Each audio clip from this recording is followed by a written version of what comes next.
The very first morning, you skip your usual chatter. No cheerful good morning, no narrating your coffee, no let's go, buddy at the door. Your dog notices within minutes, and the first thing he does is give you a look. And if you love figuring out what your dog is really telling you, subscribe to Paw Sense. That's the whole point of what I do here, decoding the quiet stuff most owners walk right past. So watch him. His ears lift and swivel toward you at the kitchen table, tracking a sound that didn't come. He glances at your face, then away, then back. That little flick, face, away, face again, that's the double take. And he's doing it for one reason. He's checking whether the silence is a mistake. If you've ever caught your dog doing that little double check, tell me in the comments. You already know exactly what I mean. Here's why it happens. Your dog lives inside the rhythm of your voice. Not the words, the tone.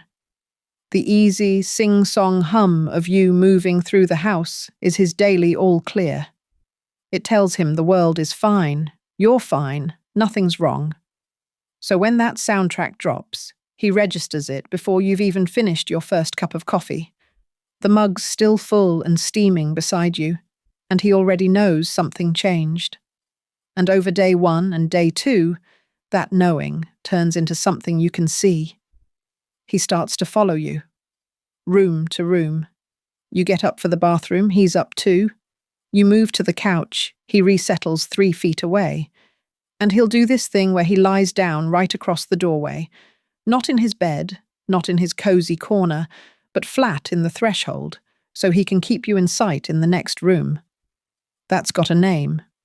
Behavior, people call it proximity seeking, and it's a soft stress response. He's not being clingy. He's managing a low, humming worry the only way he knows how, by staying close. Watch him the next quiet evening. I promise you'll see him choose the doorway. And listen for this, because it's easy to misread. He flops down beside you and lets out one tight little sigh. Most people hear that and think, oh, he's content, he's settling. But that particular sigh, the short, sharp one right as he drops, that's not contentment. That's a nervous system trying to power down without its familiar background noise. He's working to relax. It doesn't come free anymore. Then comes the checking in, and this one melts people. The gentle nose nudge up under your hand, asking you to lift it. A single paw laid on your knee. His head lowered, slow, until it rests right on top of your foot. He's testing something. He's asking whether you're still in there, because to him, your voice was proof, and the proof went quiet. But everything so far is the gentle stuff, the shadowing, the checking in. The change that actually worries owners doesn't show up until around midweek, and it happens somewhere you almost never think to look, in how he sleeps and whether he eats. Watch where he lies down now. He's sleeping more, but it's lighter, thinner sleep, the kind where a car door 2 houses away lifts his head off his paws. He wakes at nothing. A creak, a shadow. His eyes open, scan, and close again. And notice where he's chosen to settle. Not his cozy corner, not the sunny spot by the window, but somewhere he can watch the hallway. He's curled into a lookout. Some part of him is still on shift, still listening for the voice that used to tell him everything was fine. Then there's the bowl. You fill it like always, and this time it just sits there. He wanders over, sniffs, maybe takes a few slow bites, and walks away with food still in it. That's not fussiness. When the emotional temperature of a home shifts, a lot of dogs go quiet at the bowl. Eating is a relaxed thing, a safe world thing, and a dog who isn't quite sure the world is safe eats slower or leaves those last few bites for later. Play changes too, and this one surprises most owners. He carries his favorite toy over, drops it right at your feet, and then he waits for the voice, the little gasp, the yes, the game. When it doesn't come, he doesn't push. He just leaves the toy there and walks off, the abandoned toy at your feet. If your dog has ever done that, you felt that little pang, didn't you?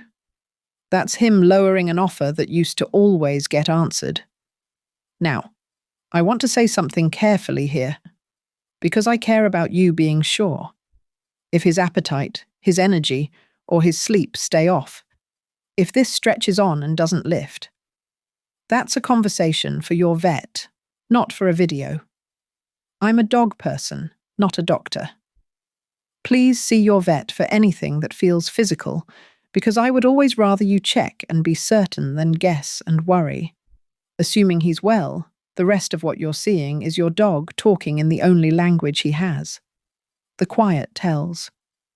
You'll catch him yawning when he hasn't just woken up, when there's nothing to be tired about at all. And the lip licking, that quick flick of the tongue when there's no food anywhere near. We read those as sleepy or hungry, but in a calm, still dog, they're something else entirely. They're stress signals, little pressure valves. Next time you see him yawn when he's not tired, look closer. That yawn is telling you something. There's more if you know where to look. His tail rides a little lower than its usual easy carry. He might groom more than he needs to, licking at one paw over and over, working at it, soothing himself the only way he knows how. None of it is dramatic. That's exactly why it slips past us. A dog under quiet strain doesn't wail. He just gets softer, smaller, more watchful. By the end of that week, the silence has told him a whole story, one where his favourite voice simply vanished and he never learned why. But here's the part I most want you to hear. You're not too late. You didn't break anything. You get to write him a better ending, and it starts the moment you sit down on the floor. Right there on the floor, down at his level, is where it turns. Not standing over him, not calling from across the room. You get down where his world is, and you let your voice come back. Soft, low, easy. Nothing dramatic. Just narrate the small things again, the way you used to without thinking. A quiet, "Hey, there you are," as you settle beside him. That's it. That's the whole beginning of the repair. Watch his ears when the first words land. They lift, they swivel toward you, and something in his shoulders drops. Your tone was always his daily all clear, and he's been waiting all week to hear it again. Then, the touch. And here's where a lot of people get it a little wrong, with all the love in the world. Skip the quick pat on the top of the head. For a lot of dogs that reads as busy, distracted, over and done. Give him a slow chest and shoulder stroke rather than a pat on the head. Long, unhurried, following the fur. That kind of touch tells his nervous system the thing your quiet week couldn't. I'm here, and I'm staying. And he'll lean in. You'll feel his weight tip toward your hand. That same closeness he was chasing all week when he shadowed you room to room, lying in doorways just to keep you in sight. Now he doesn't have to chase it. You brought it to him. Next, bring back one tiny ritual. Not all of them. Not some big grand apology. Just one.